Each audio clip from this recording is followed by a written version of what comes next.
हा फोटो नीटपणानं पहा। हे फोटो जे दिसत आहेत त्यात मसवड पोलीस स्टेशनचे प्रभारी अधिकारी AP अक्षय सोनवणे त्यांच्या शेजारी त्यांना वाढदिवसासाठी केक भरवत आहेत महाराष्ट्राचे ग्रामविकास मंत्री सन्माननीय जयकुमार गोरे साहेब आणि ठिकाण आहे मसवड पोलीस स्टेशन। मंत्री जयकुमार गोरे हे त्यांच्या कार्यकर्त्यांचा वाढदिवस साजरा करत असतात, परंतु मग अक्षय सोनवणे यांचा पोलीस स्टेशन मध्ये जाऊन वाढदिवस साजरा करत असताना अक्षय सोनवणे हे भाजपचे आणि मंत्री जयकुमार गोरे यांचे कार्यकर्ते आहेत का असा प्रश्न आहे। आपण हा दुसरा फोटो पाहू शकता। या फोटोमध्ये मसवडमध्ये अल्पवयीन जे आरोपी आहेत त्यांना अटक केली आणि त्यांची धिंड काढली गेली। हे अतिशय असंविधानिक आहे, बेकायदेशीर आहे आणि मानवी हक्कांची पायमल्ली आहे। तुम्ही कोर्ट बनताय का? तुम्हाला कोणी अधिकार दिला अशी धिंड काढण्याचा? आपण हा दुसरा फोटो बघू शकता। या फोटोमध्ये तुम्हाला दिसेल की मंत्री जयकुमार गोरे यांच्या राजकीय कार्यक्रमामध्ये मंत्री जयकुमार गोरे यांच्या हस्तेच AP अक्षय सोनवणे यांचा सत्कार केला जातोय। ही कुठली पद्धत आहे? ही काय कुठले म्हणजे पोलीस मॅन्युअल मध्ये कुठं बसतं हे हा सगळा प्रकार जर आपण बघितला तर मसवड पोलीस स्टेशनचे प्रभारी पोलीस अधिकारी अक्षय सोनवणे हे पूर्णपणे सत्ताधाऱ्यांसाठी काम करतायत, मंत्री जयकुमार गोरे आणि भाजपसाठी काम करतायत। जी आगामी येणारी पंचायत समिती जिल्हा परिषद जी निवडणूक आहे या निवडणुकीच्या अनुषंगाने इथली कायदा आणि सुव्यवस्था बिघडू नये आणि भाजपच्या विरोधी काम करणारे जे कार्यकर्ते आहेत त्यांना इथं दडपशाही त्यांच्यावरती केली जाते। आता जी मसवड नगरपालिकेची निवडणूक झाली त्या निवडणुकीमध्ये AP अक्षय सोनवणे यांनी अतिशय पक्षपाती भूमिका घेतलेली आहे। भाजपला मदत करणं, भाजपला हवी तशी प्रचार यंत्रणा राबवू देणं आणि त्याच वेळी विरोधी पक्षाच्या कार्यकर्त्यांना आडकाठी आणणं, त्यांना अडवून ठेवणं अशा प्रकारचे प्रकार त्यांच्याकडून घडतायत। हे सगळे जर प्रकार बघितले तर AP अक्षय सोनवणे हे त्या ठिकाणी राहून सरकारसाठी किंवा मंत्री महोदयांसाठी त्यांचा कार्यकर्ता म्हणून काम करतायत हे अगदी क्लिअर कट आहे। येणाऱ्या काळात जिल्हा परिषद पंचायत समितीच्या निवडणुकीमध्ये आम्ही सुद्धा उमेदवार असू। आता या तालुक्यामध्ये मानखटावमध्ये जर काय झालंय, जे कोणी मंत्री जयकुमार गोरे असतील किंवा भाजप असेल सरकारच्या विरोधात जे काम करतंय, जे बोलतंय त्यांच्यावरती पोक्सो असेल, अॅट्रॉसिटी असेल, विनयभंग असतील अशा प्रकारचे गंभीर गुन्हे अडकवून त्याच्यामध्ये त्यांच्यावरती दहशतपत्र पसरवायची अशा प्रकारचं काम अक्षय सोनवणे हे सरकारसाठी करतायत, सत्ता पक्षासाठी करतायत आणि हे सर्व उघड आहे।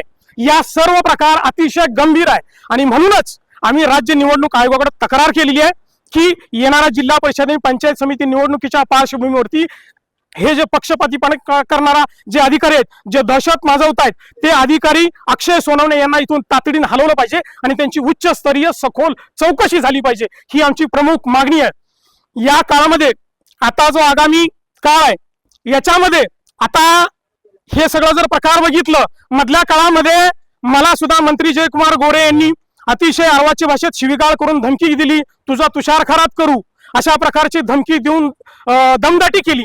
त्याच्या संदर्भाची तक्रार मी मसवड पोलीस स्टेशनला केली, त्याच्यावर आज अखेर कुठलीही कार्यवाही झाली नाही। जे दबंग अधिकारी म्हणून अक्षय सोनवणे सर्वकडे मिसळतायत, सगळीकडे मिरवतायत, त्यांना या प्रकरणामध्ये चौकशी करता का येत नाहीये? बऱ्याचशा गुन्ह्यामध्ये खोटे गुन्हे दाखल करून आरोपी नसलेली लोक जे भाजपच्या विरोधी काम करतायत, सत्ता पक्षाच्या विरोधी काम करतायत त्यांना वेगवेगळ्या खोट्या गुन्ह्यात अडकवलं जातंय। आज आता आम्ही तुमच्या समोर धाडसानं बोलतोय, आम्हाला लोक विचारतायत तुमच्यावरती सुद्धा खोटे गुन्हे दाखल होणार आहेत, परंतु मला आपल्या माध्यमातून सांगणार आहे येणाऱ्या काळामध्ये आमच्यावरती सुद्धा पोक्सो असेल, अॅट्रॉसिटी असेल, विनयभंग असेल, खंडणी असेल, या सगळ्या प्रकारचे गंभीर गुन्हे आमच्यावर सुद्धा दाखल होतील। इव्हन आमचं सुपारी देऊन आमचा खून सुद्धा केला जाईल।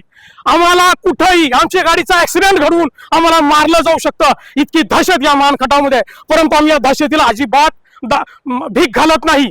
आम्ही आमचा जीव जरी गमावला तरी मानखटावचा बिहार होऊ देणार नाही, हे आम्ही तुम्हाला ठामपणाने सांगतोय।